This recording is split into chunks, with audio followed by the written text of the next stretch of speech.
everybody, it's Stephen and Walter, coming to you from the land of Oz.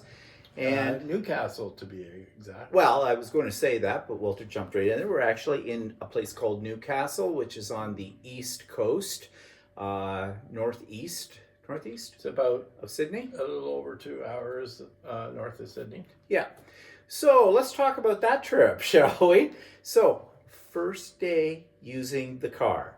Okay. Now you have to remember, we're in North America, so, we're used to everything on the car being on. What side is it usually on the car? When you sit in a car in North America, you're sitting on the left-hand side. Yeah, the driver is. The driver is. And I'm sitting on the right-hand side. Yeah. And I have to drive on the left-hand side. Yeah, well, the first thing, though, is we had to get in the car and figure out how to get out of the parking garage. That was a lot of fun. Well, actually, what we were trying to do is we were trying to figure out how Apple CarPlay worked on the radio in the car. And of course, we don't have a manual. Are you from the last century? On the radio, on the screen, entertainment center, whatever it is, the navigation system. That's what we were trying to get into, the navigation system. And we finally did figure that out, how to do it all. It's not like the way, it's Apple CarPlay, and some of you probably have Apple CarPlay in your own cars. And we do in Walter's car, and we know how to hook that up, but this worked a little different. Yeah, see, the one I have in my car, it's wireless, so it'll go wireless from my phone to thing. This one, you have to wire it in. Now, I know on the cheaper models of my car, you have to wire it in, so that's why I kind of figured that out. Well, the rental car we have is a Renault, and that's Renault all I know. Is a French brand. I don't know where they're made these So days. it's poo-poo. Sorry, Nadine, if you're watching this, but I'm sorry, your cars are poo-poo. It's considered a smaller SUV. Yeah, whatever. So anyways, we did get that all figured out. It's a little bit funny, Walter says, on the touch of the gas pedal, it kind of... Like you push your foot down on the gas pedal and nothing happens. And then suddenly And then all of it a sudden happens. you push a little bit more and all of a sudden it goes, wow. Yeah. So we had a lot So of I this. have to be really careful about how I operate the gas pedal. Yeah, I have whiplash now. But anyways... Well, no, I'm just afraid that if I'm trying to go slow, like in a parking garage, and it's not moving, and then I push it a little harder, and then all of a sudden it goes. You'll create a new And I don't want entrance. to run into something. So anyways, we did get out of the parking garage. We got en route to here. We did get stopped just as we got to the... Yeah, it was really funny. I went to get onto the bridge that crosses the Sydney Harbor. The big, arch bridge that you see. It's called the Harbor Bridge. Harbor Bridge. Sydney Harbor Bridge. Yeah, I just get on there, and all of a sudden, there's this bunch of police and a police Flagging car us there, down. right? And it's 9 o'clock in the morning. They're flagging us down, and they were wanting me to go into an area on there. It turns out it was a breathalyzer. Yep. They're very sweet, though, very nice about the whole thing, and said to Walter, can you just breathe this and count to 10? And okay, gentlemen, okay, no problem. Bye-bye. Have a nice day. Walter had to give them the story of his life about the new car. I'm not used to this car. I'm not used to this city. We're not from here. I have to get out. Don't know how to. And she said, okay, have a nice day. Whatever. But, 9 o'clock in the morning, they're checking for... Well, what does that say about Australians? Sorry, Australians. I do know, I do love you, but I do know you people do enjoy your fun time. Sorry. Like your fun time. But at 9 o'clock in the morning? Really? Well, I guess maybe they're trying to catch the ones that have been drinking all night, and then they... Yeah, probably that, because it does... Well, it is considered this weekend, which we didn't really know, well, I didn't know that it was the Easter weekend, but I was thinking of it more in the terms of our Easter weekends in Canada. And I guess here it's considered fall, so this is considered their last long weekend before cooler weather arrives. Before winter. We laugh at the concept they have of winter. It is not winter. For us, it is like balmy when they think it's cold. But whatever, it's here, you're right. But anyways, I guess it's whatever you get used to, right? Yeah. But that's one thing I will say about the Australians in general. they are very safety minded about security and everything. I mean, right from the moment you get into the airport, some people might think it's obtrusive, that it's violating your human rights and stuff like that. I don't. I see it in the exact opposite way. I really think our country, Canada, should take an example from the Australians. I think we would have a lot less problems, like at border controls. You don't bring anything into this country, and they will check you for it. And well, actually, the thing that probably scares you the most is they already say to you that if you're caught bringing stuff into the country that you're not supposed to bring in, that's grounds for deportation. That's grounds for that you get sent back. You get sent right back. And so, like, they're possibly pretty killed. strict about that, and they put no bounds about it. Whereas in our country, they say, "Oh yeah, you're not supposed to do this," but then basically when you cross the line and do something you're not supposed to do, they just slap your hand and say, "Don't do that again." Yeah. So I have nothing against them doing a breathalyzer at 9 o'clock in the morning or all the other restrictions that they have, because, you know, it just, in this day and age, it just makes you feel, when you come here to this country, you are not looking over your shoulder every 2 seconds, you know? And there's not a lot of countries in the world that I think you can say that, at least in our experience. Some people will debate that with me. Go ahead. I won't pay any attention. So anyways, we got here to Newcastle and we're staying at the Novotel. Now, after Steve's bugging me all the time when I'm driving that Well, I'm drifting okay. over to the And left. he was. I mean, okay, shoulder, shoulder, shoulder, shoulder. No, no, no, no, no. The dotted line is not supposed to go down the middle of the car. Move over the other way. I am. No, you're not. No, you're not. But here's another thing about on the roads here in Australia, on the highway. We were on the M1, which is a major highway here. For those of you in Canada, it's kind of the equivalent, although smaller, of the 401, or, you know, the Trans-Canada Highway or something like Yeah, that. it's more like the 401 when you get more east of Toronto, Yeah. where it goes down to a couple of lanes. Or for the Americans, like the I-90, the I-75, Yeah. those kind of things with it. So the speed limit on it is 110 kilometers an hour. That's go at a clip. Now, it is actually 110 kilometers an hour on our 401 in Ontario as well. Although, have they started posting signs yet about that? It used to be No, 100. they don't post the signs for it because the Ford government said that it's 110, but they don't want to change any of the signage. Yeah, because it might cost them some money, but whatever. But it's 110. But if you come up to Canada, if you're from the States and you see 100 kilometers, It's not 100 miles. it's not 100. It's not 100 miles, and it's not 100 kilometers. You can actually go 110, and most people go faster. But here in Australia, at least we have found on the roads, most people were doing not just a little under that speed. Most well of them under. were going around 90, or some were going about 100, but around 90 was the average, I think they were going. Which again suggests to me that these people are being cautious and being responsible and looking out for other people on the road as well. And there weren't a lot of, like, what I call speed demons. No, which are crazy people. going in, weaving in and out of the cars to try and go as fast as they could. But see, in Australia, they have lots of cameras on the side Speed of the cameras. road, speed cameras that some apparently are announced and some are hidden as well, and they will take pictures of your car, and if you're caught speeding, it's a very heavy fine. And right at this point in time, we were seeing signs saying that right now it's double demerit points if you get caught speeding or whatever with that. So they're serious. They're serious about it. But we didn't have any problems on the road, just with Walter's figure out, you know, driving on the other side of the road from here. Yeah, like I wasn't comfortable going 110, but that was good because the other cars weren't doing it either. So it wasn't that big of a problem for me because I'm concentrating on making sure I've got the car in the right position in the lane.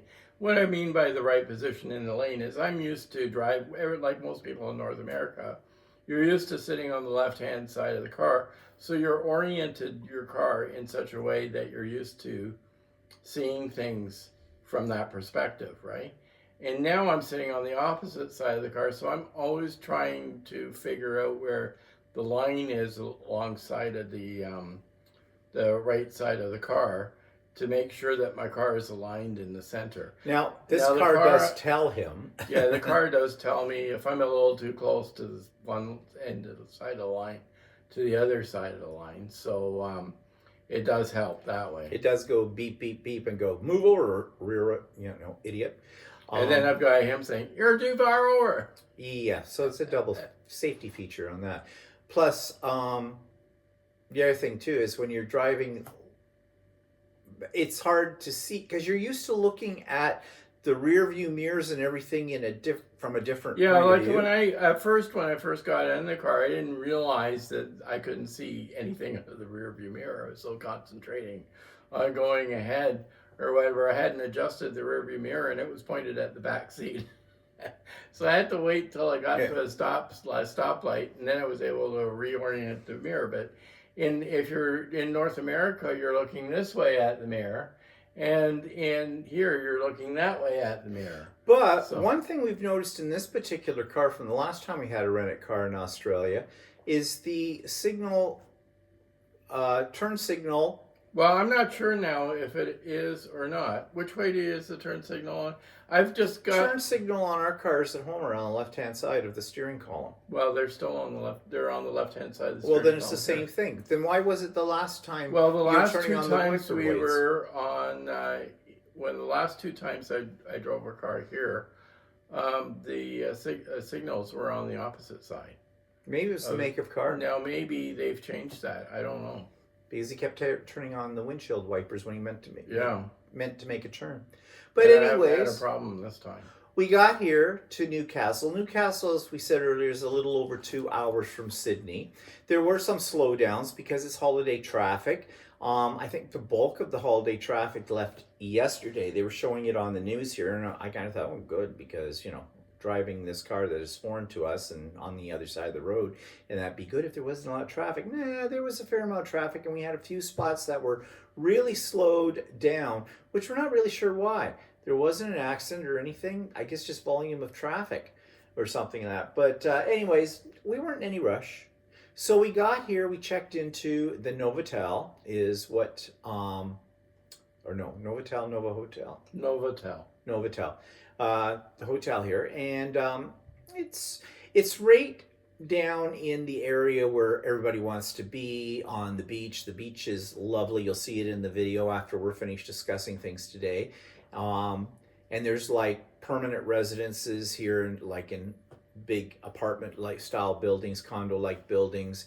It's very nice. It's very nice. Yeah, very nice, very posh. But not the hotel. Part. So we got here. We had to figure out how to get into the parking garage. That was a trick because I saw it at the last minute. Said to Walter, "Stop! It's over there." Too late. I already passed it. So he pulled, and of course now he's flustered. We're both flustered, trying to figure out. Okay, there's somebody behind me, so I couldn't back up. So there was a little parking spot on the side, so we pulled into that, and then, well, long story short, after a lot of screaming, jumping around, and fearing for our lives, Walter was able to finally get us in a position where we would get into the garage. And then at that point, we had to figure out how do we get the ticket for the garage. And of course, he wasn't close enough. But this is not something because of this car. He does this on a regular basis on other places that, you got to push the button, get a ticket. And usually he is way over on the other side from it. And then he has to figure out, can I get my leg out of the car, keep the car I'm trying to figure out what it was. And I think it was basically I had to push a button to get somebody on the line for the hotel. Say, I'm staying here tonight. I need to get into... So they opened the gate or whatever they did so that she said, "Oh yeah, I'll open it up for you, no problem. Just go down a little further, go to the left, down the ramp. There you go. Park in the spots that say hotel parking because there's parking under here for the residents part of this building, the people who live here permanently, kind of a thing." So we managed to do that. Got in, got upstairs, checked in, no problem. She told us though when we checked in, she says, "Oh, we've upgraded you." Now, you will see pictures of the room after we're finished talking. I'm going to check my reservation because to me this isn't an upgrade. This is not much of an upgrade. I would like to see what we were going to get originally because this is not an upgrade. It isn't a horrible room, but it is a room. And we're only spending one night here, so it's fine. The bathroom is nice and clean. The room is nice and clean. It's fine. We don't have a balcony, but we knew we weren't going to have a balcony time. But I don't know what they mean by an upgrade. I think it's because we can see the ocean from. Well, yeah, and you'll see in the video what I mean. Basically, I see a construction site across the road across from us. Yeah.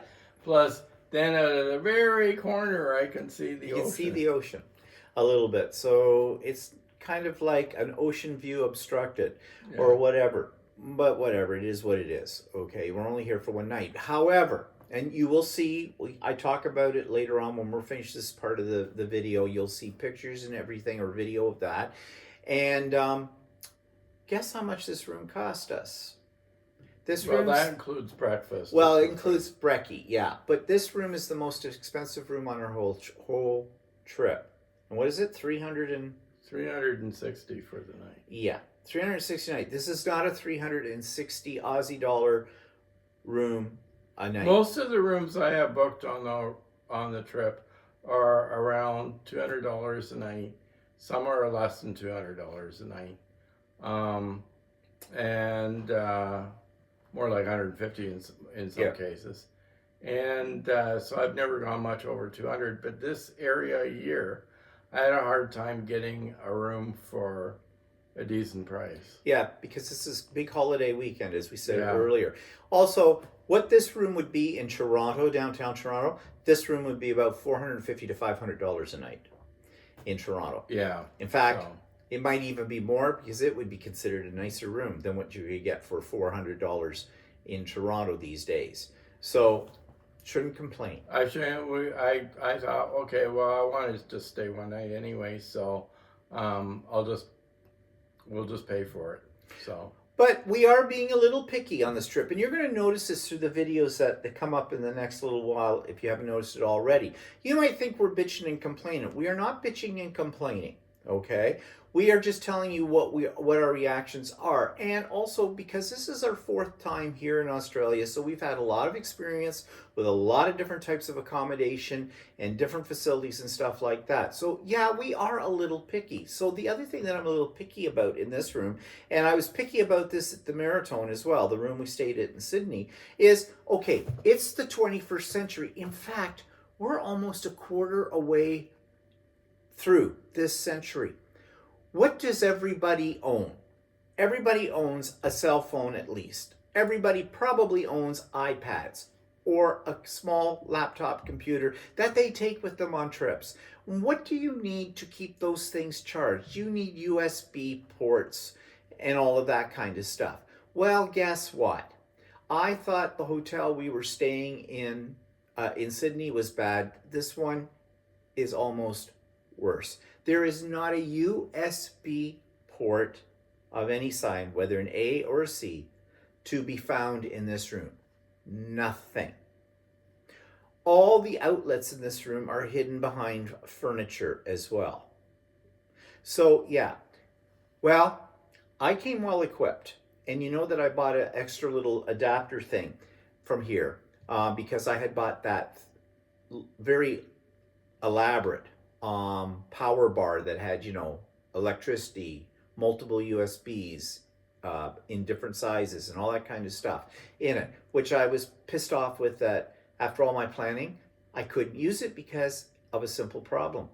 The plug end of it that goes into a socket is a 3-prong one. And my converter kit, it also doesn't drop down, doesn't work with dual voltage like 220 and 110. It only works with 110. So I need to have an adapter that steps down the power from 220 here in Australia to 110 so I can use it. Well, I have one of those, but it can't handle a 3-prong plug because I've had that converter, and it's my fault for that. I've had that converter for probably 35 years. Okay. So I discovered, though, I can use it because I forgot that in my little bag of tricks, I have a little pluggy thing that will change a 3-prong plug to a 2-prong plug. And using the converter, the old converter, and the other stuff I need, mind you, everything is hanging out of the wall right now to do this is about 6 inches long from it, and I hope it doesn't blow up. I think it'll be okay. So now I can use that block I bought. So yeah, not the most ideal situation, but at least I can use it. But I mean, would it kill these hotels to put in, they don't even have to do a big expense or something like that. It's not a question of, ideally, it would be nice if they rewired everything so that the USBs are like in the wall and probably in a nice spot for them. But they can buy things that you can plug into an outlet, like what I've got, that have multiple USB connections. We went the last little while. We went to the U.S. At Christmas time, and we also went to Vancouver last year. And in their hotels, they had multiple areas where they had USB ports. It wasn't a problem. So I don't understand why they can't do that here in Australia. And okay, if it was an isolated incident in one hotel, it's now been 2. We'll see about the third one, how that works. Believe me, if the third one comes up, or next hotel we come to that has lots of USB and charging things, and I don't have to rearrange the furniture to find an outlet and jerry rig a whole bunch of other adapters and things, they're going to get a high rating. But all they need to do is buy a couple of those things that plug in the wall, put one on the night side table to the bed, because that's where most people want to plug in their phone or their watch. Lots of hotels have they go to hotel conventions and that, and they see new gadgets and things like that they can have to improve things for their guests. And we've been in places where they've had things where you couldn't pull out of the wall or anything like that, things that were integrated so that people could use them for plug-ins. Like one place we went to had lights with USB ports and lights and things like that. So yeah, they build those fixtures for hotel rooms now with all that stuff in it. So what does that mean about this particular hotel, and for that matter, the one we stayed at in Sydney? It screams that they're just being nickel and diming it to death. And you're paying big bucks to stay in these places. Okay? So, yeah, this will be one, because Walter will review the hotels officially on websites and stuff like that. And this will be one of the things that we will gripe about. It is important to me. Maybe it's not as important to other people, but it's important to me. Because right now, without these kind of things, I can't do what we're doing right now. And that's important to me. So don't give me a whole lot of back talk on this, people. Okay? Because everybody's got their quirks. This is mine. With it. But anyways, so we wandered around after we got ourselves sort of semi-settled into the room. We wandered around, and you'll see all the video of that. The beaches are beautiful. The ocean water coming in the waves. It's just like something out of a picture postcard kind of a thing. No one does those anymore. But they have parks down here. They're all manicured. They're really good looking. Everything's super clean. There's no litter anywhere. And that's something we've noticed all around Australia. They really put a lot of time and effort in their infrastructure to build green spaces for people and to maintain them as well. Can't say that in my part of Canada. No. It used to be a long time ago when we lived in Canada that they manicured the lawns very carefully. They weeded them and everything. And now not anymore. They don't do that. They just the grass just dies in the summertime. And it looks crappy, and there's garbage and crap all over. A lot of people have this vision that don't live in Canada, or if you do live in Canada and you think this is true, then what are you living under a rock? Canada is so beautiful and so clean. Canada is beautiful. It is. The scenery and the whole bit. But in the cities and the larger urban centers and that, they're bloody filthy. You will find napkins, McDonald's containers, wrappers, just laying on the street. We haven't seen that yet here. In either Sydney or here. And I know we're not going to see that anywhere we go because of all the times we've been here before. We have never. It is so clean. So clean. But And I think part of that too is the people that live here are very careful about where they throw things. I think they're very ecologically minded. They're into nature here. They want to protect their nature, their wildlife, everything like that, and they do a damn good job of it. I'll say that to it. So another plus here in Australia. It's just shameful, when I think of our own country. You know, we need to send the mayors from our major centers and government officials whole bit over here to study Australia. Not that they pay any attention, but you can live in They hope. get a nice trip out of it. Yeah, that's right, out of the taxpayers' money. But it's so very nice and clean. So we went for a walk. You'll see all of that around, and we stopped at a place that was right on the water for something to eat. We had nachos, but these nachos were very interesting. They were pulled beef and beans on nacho chips. Actually, was there any tomato sauce in it or any? No, there Yeah, was. there was Was there some a little salsa in yeah. there? They were very tasty, very different, very messy. But we got those, and we also had about 3 beers apiece because it was nice sitting out on the water. There in the whole bit, and you can tell we both got a little sun. Yeah. Actually, I can feel it now. Yeah, and someone's gonna say you didn't wear sunscreen. Okay, I will admit up front, didn't think about it. Do we have it with us? Yeah, we do. No, didn't, should, sorry, I'm gonna die. So there you go. So I don't need anybody making comments about, you should do your sunscreen, you're so red, that's gonna hurt, is that gonna hurt? No, it doesn't hurt. It will turn a little darker on me.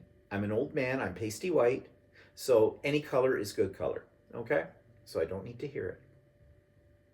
I will ignore it. Possibly delete it.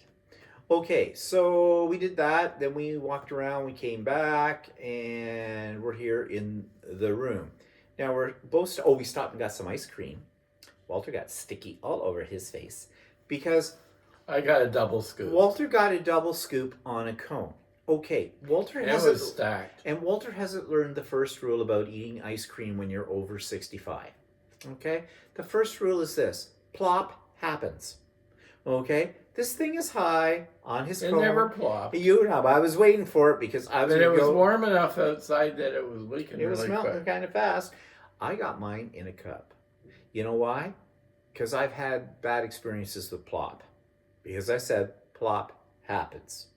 And so, yeah. Well, he managed to get through it, but of course it's all in his beard and it's dripping down in his shirt. So Mama had to pull out the wet ones and give him that to wipe his little face.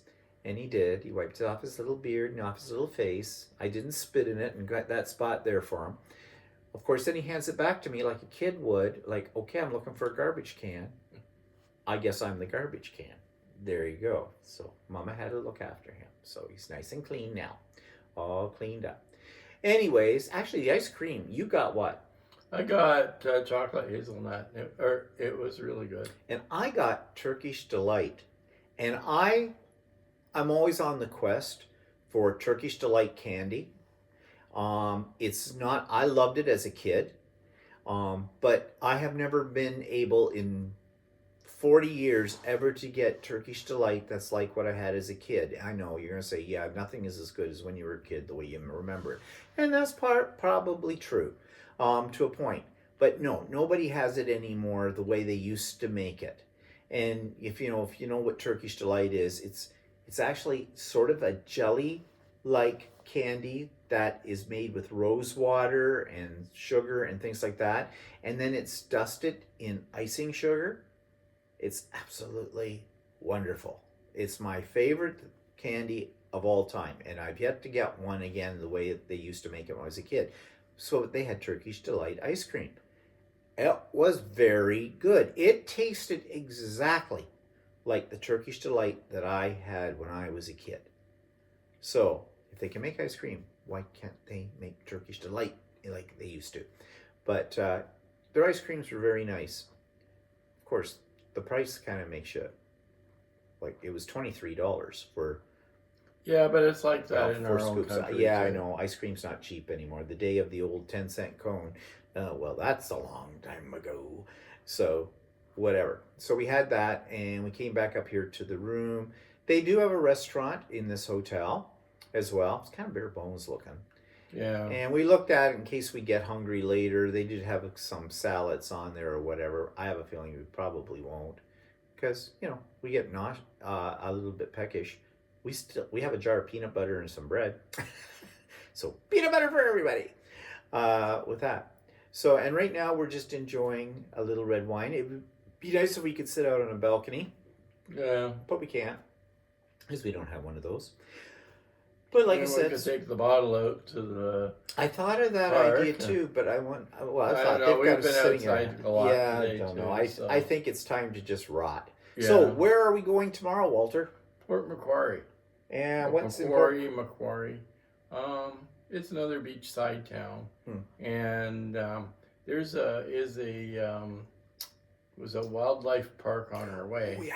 That where I was thinking we'd stop at on our way there. Because you can feed the animals, and they've got kangaroos. And I don't think there's a whole lot to do in Port Macquarie except Probably not. walk around the beach and stuff. Yeah, But, I thought, well, we could stop there on our way there. yeah.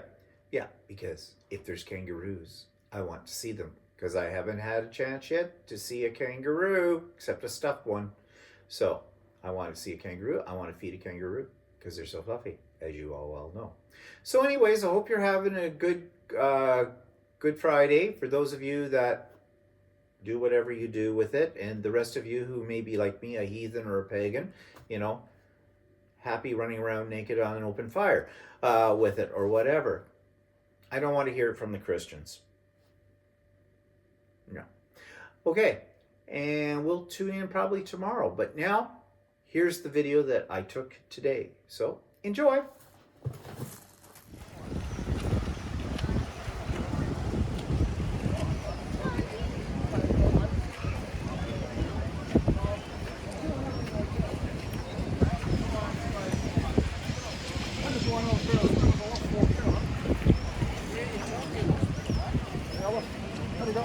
Pretty big.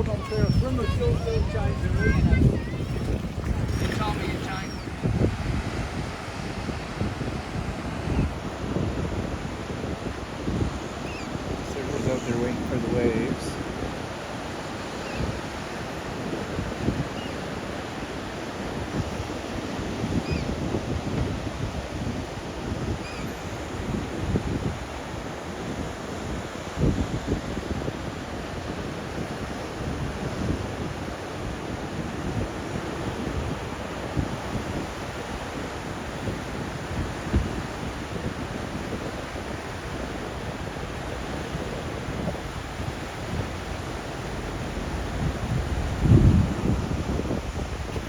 Lighthouse over in the distance. And apparently Walter says there's a fort at the top of this hill. You can just see up there.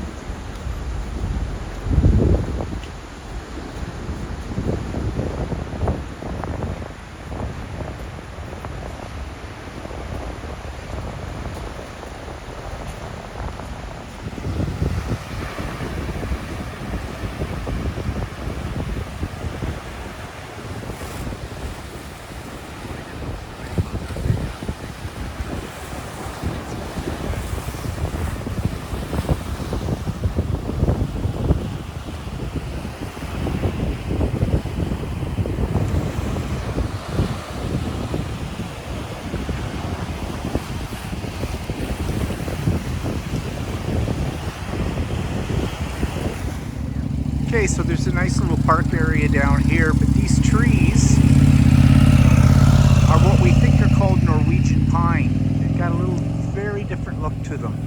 I mean, we're used to pines in Canada, in North America. These are something a little different. I don't think you'll find those in North America. This is a park called Foreshore. And you see it's very nice and green, very lush. Again, I'm sure it's a very popular place for people to hang out when they're here here on holiday or if they actually live here. Do people actually live here? Yeah, they do. Around? It's Newcastle. Yeah, I know. It's probably very expensive to live here. For one of those, like those places we saw that look out Yeah. over the beach. The ones on the beach, I would imagine, are expensive. Yeah. Another part of Newcastle. Newcastle Bay. This Newcastle Bay? Walter says this is Newcastle Bay. There's a cruise ship in port right there. Or Newcastle Harbor. Oh, Newcastle Harbor.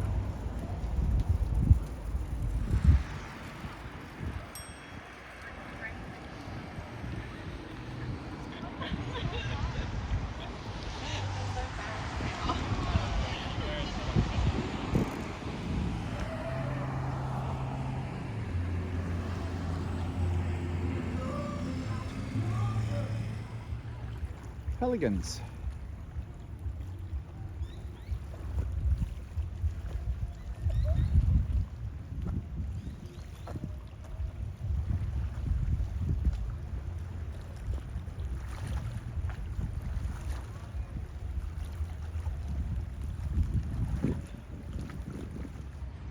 Thought you might like to see the vegetation.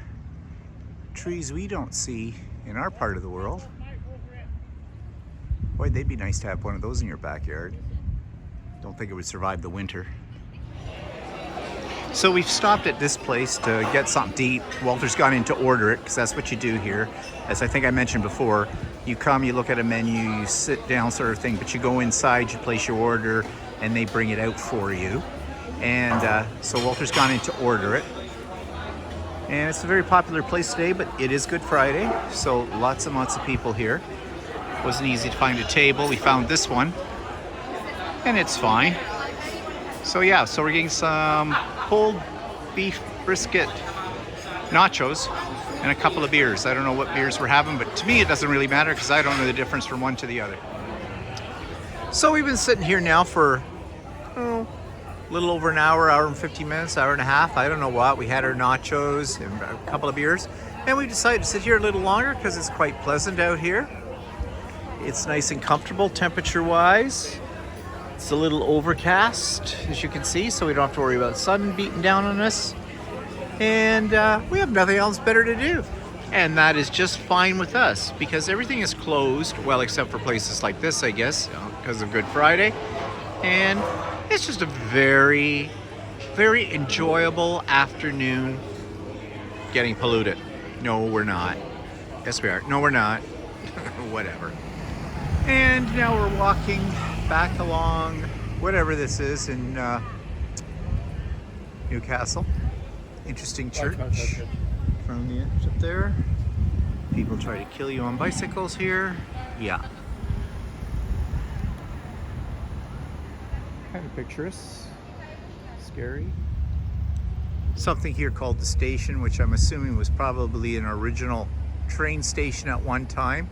Doesn't seem to be any tracks here, although over on that side where the cars are going by, there is a trolley. We just saw it go by. So it looks like this might be a series of shops or something. But of course today, being Good Friday, none of this stuff is really open at all. If that is what it is. I don't know. I could be making this up. And it's not beyond me to do so. Okay, this might be a cockatoo. Can you see it, the white spot there in the tree? We don't know, but it's squawking away. There might be a couple of others up there that we can't see yet because we hear a lot of squawking. Hear it?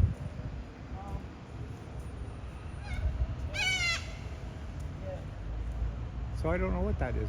See all their asses. At first I thought there was only one, but there's actually 5 of them in there. Can you spot them?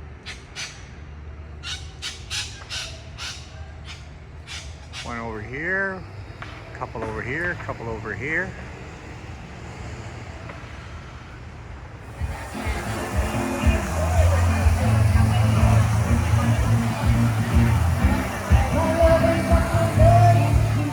Okay, these might look like a bunch of snakes resting here, but they're really not snakes. What they are seed pods from these trees. Well, that's what a Norwegian pine looks like. So that's a Norwegian pine, and I think that's so. yeah, and that's Here, their look at. seed pods right here.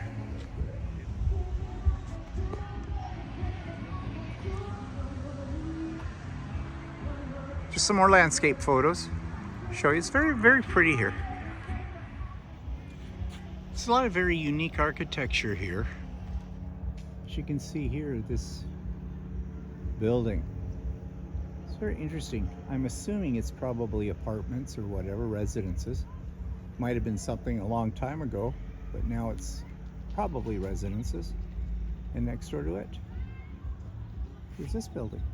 I think actually it's a hotel, but I'm not sure. Oh, Walter thinks it might be a hotel. We're not sure. I've come to the conclusion that Australians really like their outdoor community gathering spaces like parks and places where they can take their families for picnics or whatever. Like this big area here that looks like there's picnic tables down at the far end. It's all sheltered if it rains, but lots of space probably for special events and things like that. As you see all the park space, they cater to kids, playgrounds, lots of green space for people to walk their dog, bike, run, walk, gather, as these people are doing over here, or whatever. Something that we have a lack of, I think, in our communities, in our area. We don't have a lot of this. And you see here, they have public barbecues, which I guess I don't know how they do it, whether you have to book them or something if you're going to have a large gathering, but they're out here outside. Again, something you don't see where we come from. And I've seen these in other parts of Australia as well when we've been here before, which is kind of nice.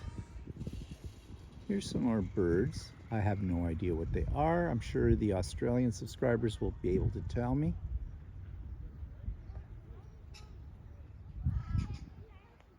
But they're hanging out here. And as we make our way back to where we're staying, another shot of the beach later in the afternoon. I don't know if the tide is coming in. Yeah, it's very nice, Walter says, 24 degrees. Very pleasant. Not too hot, not too cold. A little light breeze. Very paradistical.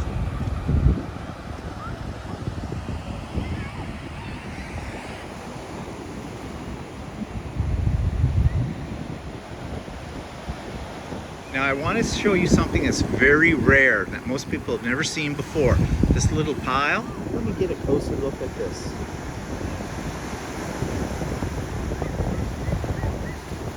Look at that. That's whale poop. It's been washed up out of the sea to the shore. Yep.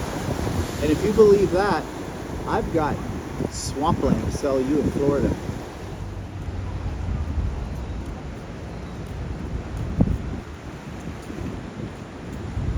It's just like out of a movie. Yeah.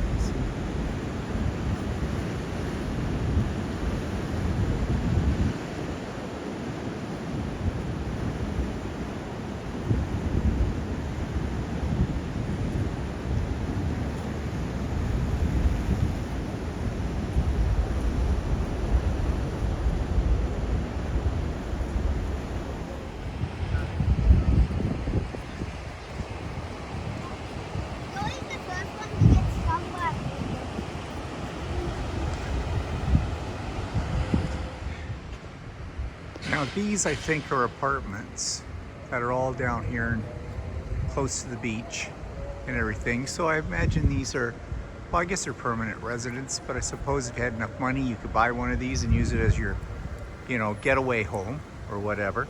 You can see they run all the way around here. Quite nice.